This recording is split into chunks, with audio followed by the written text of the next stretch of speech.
আমাদের অগ্রযোদ্ধা ছিলেন হাজী মোহাম্মদ শরীয়তুল্লাহ। উগ্র হিন্দুত্ববাদীর বিরুদ্ধে লড়াই করেছেন শহীদ আব্দুল্লাহ বেগ। উগ্র হিন্দুত্ববাদীর বিরুদ্ধে লড়াই করে শহীদ হয়েছেন আমাদের আফরান সাহাব। উগ্র হিন্দুত্ববাদীর বিরুদ্ধে লড়াই করতে গিয়ে সর্বশেষ শহীদ হয়েছেন আমাদের শহীদ সাইফুল ইসলাম আলিফ ভাই। সুতরাং আমরা হুঁশিয়ার করতে চাই, যারা এই দেশে বসে সাম্প্রদায়িক সম্প্রীতি বিনষ্ট করার জন্য চেষ্টা করছে, আমাদের মধ্যে যে মেলবন্ধন আছে সেই মেলবন্ধনকে নষ্ট করার জন্য চক্রান্ত করছে, আমরা তাদের বিরুদ্ধে লড়াই চালিয়ে যাবো ইনশাআল্লাহ।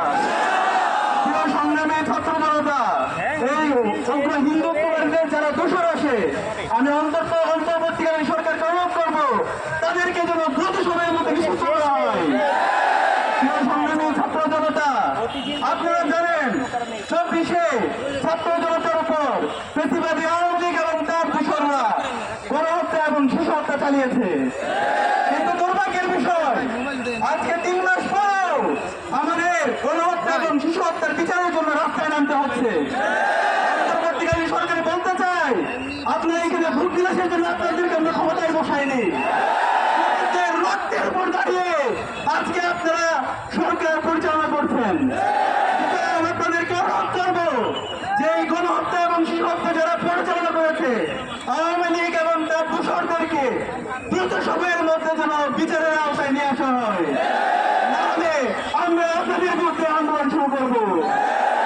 সংগ্রামী ছাত্র জনতা, আমরা অন্তর্বর্তীকালীন সরকারকে জানাতে চাই, গণহত্যা এবং শিশু হত্যার বিচারের পাশাপাশি গত 16 বছরে বাংলাদেশের আপামার জনতার উপর যে হত্যাকাণ্ড হয়েছে, যে বিচার বহির্ভূত মানবাধিকার লঙ্ঘন হয়েছে, আমরা প্রত্যেকটা হত্যাকাণ্ডের আমরা বিচার চাচ্ছি। 2006 সালে 27 অক্টোবরে যে গণহত্যা হয়েছে, 2009 সালে পিলখানার যে হত্যাকাণ্ড হয়েছে, 2013 সালে আল্লামা দেওয়ান হোসেন সাইদের রায় পরবর্তী সারা দেশে যে গণহত্যা হয়েছে, 2013 সালের 5 মে সাতনায় যে গণহত্যা হয়েছে, 2018 সালের যে নিরাপদ সড়ক আন্দোলন নিরাপদ শিশুদের উপর যে নির্বিচারে হামলা হয়েছে এবং প্রতিটি ক্যাম্পাসে রাজশাহী বিশ্ববিদ্যালয়ে আমাদের শহীদ নুরুল ভাইকে শহীদ করা হয়েছে,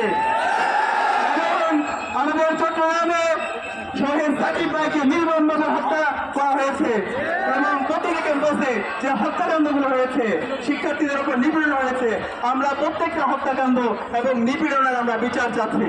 আমরা অন্তর্বর্তীকালীন সরকারকে আমরা অনুরোধ করবো দ্রুত সময়ের মধ্যে আপনারা সকল হত্যাকাণ্ড এবং সকল বিচার বহির্ভূত হামলা এবং মামলার আপনারা দ্রুত সময়ের মধ্যে বিচারে আওতায় নিয়ে আসবেন। আমি সবাইকে অনুরোধ আহ্বান জানাবো সরকার, আমি সবাইকে অনুরোধ আহ্বান জানাবো, আমাদের মধ্যে যে মেলবন্ধন আছে, আমাদের মধ্যে যে ভ্রাতৃত্ববোধ আছে, সেটাকে ভাঙার জন্য বিভিন্ন ধরনের চক্রান্ত চলছে।